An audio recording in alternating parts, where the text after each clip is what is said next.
जय श्री गणेश दोस्तों। हमारी आज की कहानी का नाम है वृद्धाश्रम। कहानी अच्छी लगे तो प्लीज चैनल को सब्सक्राइब कर लीजिएगा। अब शुरू करते हैं कहानी। बहू, मैं सोच रही हूँ कि हमें वृद्धाश्रम चले ही जाना चाहिए। तुम्हें सुकून मिल जाएगा और हमें। गैस पर चढ़ा कढ़ी के भगोने में कलछी हिलाते हुए राधा जी ने अपनी बहू सीमा से कहा, तो वह चहचकित हो गई। चेहरे पर भाव ऐसे आ गए जैसे किसी ने उसे काले पानी की सजा सुना दी हो। राधा जी के दो बेटे थे। उनके पति एक कस्बे के सरकारी स्कूल में हेडमास्टर थे। उन्होंने अपने बच्चों को शिक्षा के साथ साथ अच्छे संस्कार देने की भी पूरी कोशिश की थी। लेकिन शहर की हवा कहे अथवा समय का प्रभाव, दोनों बेटों ने शिक्षा तो ग्रहण किया, लेकिन संस्कार। खैर, बड़ा बेटा राजीव कनाडा पढ़ने गया तो फिर लौटा नहीं। पलटकर ये भी नहीं देखा कि उसे कनाडा तक पहुंचाने के लिए उसके पिता ने किस किस से ऋण लिया और वह चुकता हुआ भी या नहीं।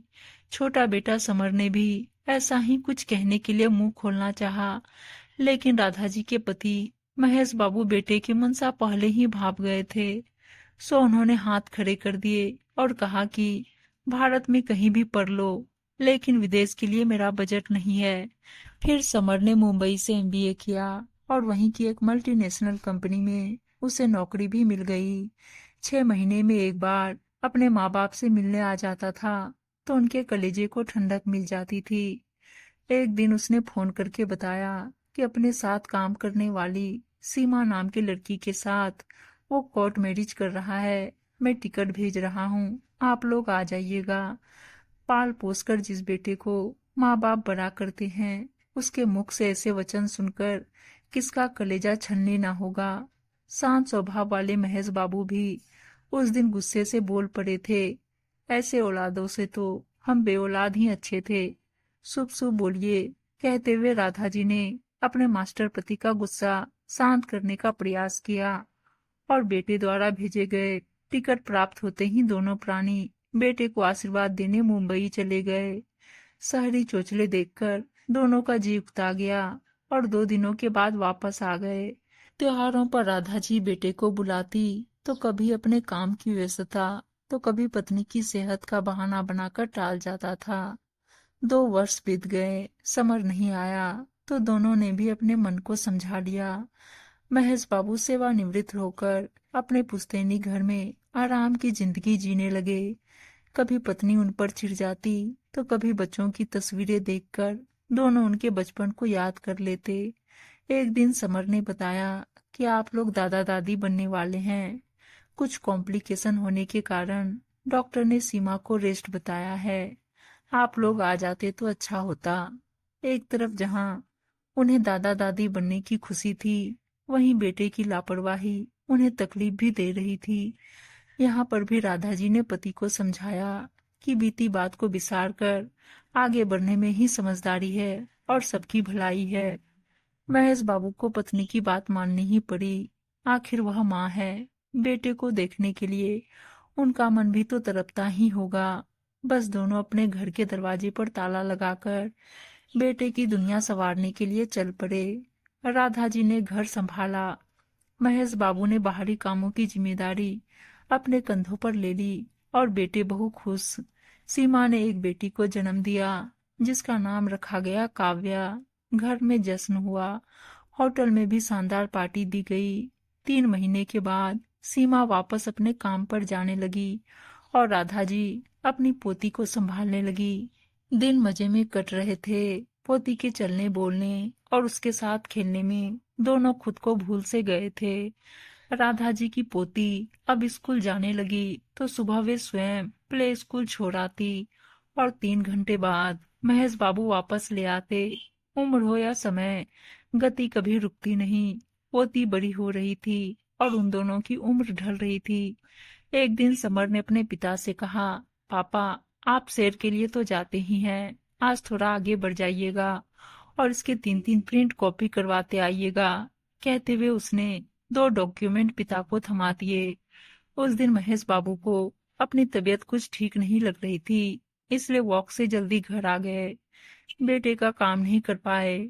समर के पूछने पर उन्होंने कहा कि कल परसों में करा दूंगा, मेरी तबीयत। समर ने उनकी बात नहीं सुनी और मन ही मन कुढ़ने लगा।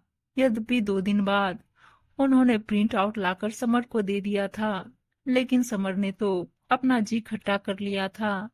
फिर तो छोटी छोटी बातों पर दोनों में अनबन होने लगी। कभी कभी समर चिढ़कर बोल देता, इससे तो अच्छा था कि मैं आप लोगों को वृद्धाश्रम ही छोड़ आता और महेश बाबू अपने आंसू पीकर रह जाते। राधा जी कभी कभी बहू के आदेश का पालन नहीं कर पाती, कुछ शारीरिक असमर्थता थी और कुछ जी नहीं करता, तब उन्हें भी यही सुनाया जाता। इससे अच्छा तो आप लोग वृद्धाश्रम में ही रहती। राधा जी बस अपने आंसू पीकर रह जाती। एक दिन दोनों बैठे शाम की चाय का लुत्फ उठा रहे थे। पास में ही उनकी पोती भी खेल रही थी। अचानक वह गिर गई। चोट तो नहीं लगी थी, बस रोने लगी थी। उसी समय सीमा ऑफिस से आई थी। बेटी को रोते देखकर वह खुद पर काबू न रख सकी और अपने सास ससुर को अनाप शनाप सुना दिया। उस वक्त तो महेश बाबू चुप रह गए, फिर बाद में पत्नी से बोले, अब तुम कुछ नहीं बोलोगी, मैं जैसा बोलूं वैसे ही करते जाना। राधा जी ने वैसा ही किया। बहू को अपने वृद्धाश्रम जाने की बात कह दी तो सीमा के पैरों के नीचे से तो जमीन ही निकल गई।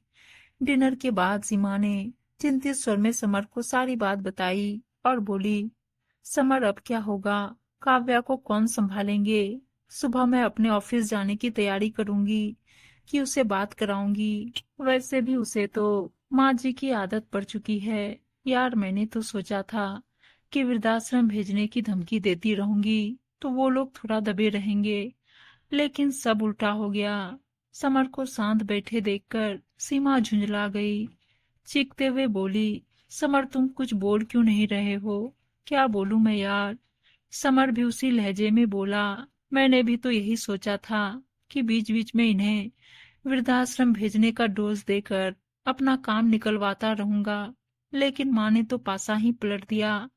वैसे सीमा तुम्हारी भी गलती है, माँ की उम्र का लिहाज तो तुम्हें रखना ही चाहिए था।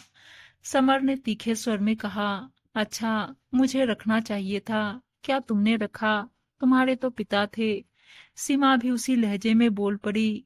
दोनों आपस में तुम करने लगे और उनके कमरे के बंद दरवाजे के बाहर खड़े महेश बाबू मंद मंद मुस्कुराते हुए अपने कमरे की ओर बढ़ गए। मम्मी पापा के तेज आवाज से काव्या की नींद खुल गई और वह दादी कहकर कमरे से निकल गई और राधा जी की गोद में आकर सो गई। अगली सुबह घर का दृश्य बदल चुका था। राधा जी चाय बनाने किचन में जा ही रही थी कि एक 22-23 वर्षीय युवती ने आकर उनके हाथ में चाय का कप थमा दिया। राधा जी विस्मय से उसे देखने लगी। तब सीमा उनके कमरे में आई और बोली, माँ जी ये रेखा है, घर के सारे काम अब से यही करेगी, आप बस इसे गाइड करते रहिएगा। और हाँ, जो भी सामान घटे बढ़े तो छोटू ले आया करेगा। पापा आप तो बस आराम कीजिए, सीनियर सिटीजन का यहाँ एक क्लब भी है तो आपका। मुस्कुराते हुए समर अपने पिता से बोला तो महेश बाबू पत्नी की तरफ देखे जैसे कह रहे हों, श्रीमती जी समर आपका बेटा है तो मैं उसका बाप हूँ।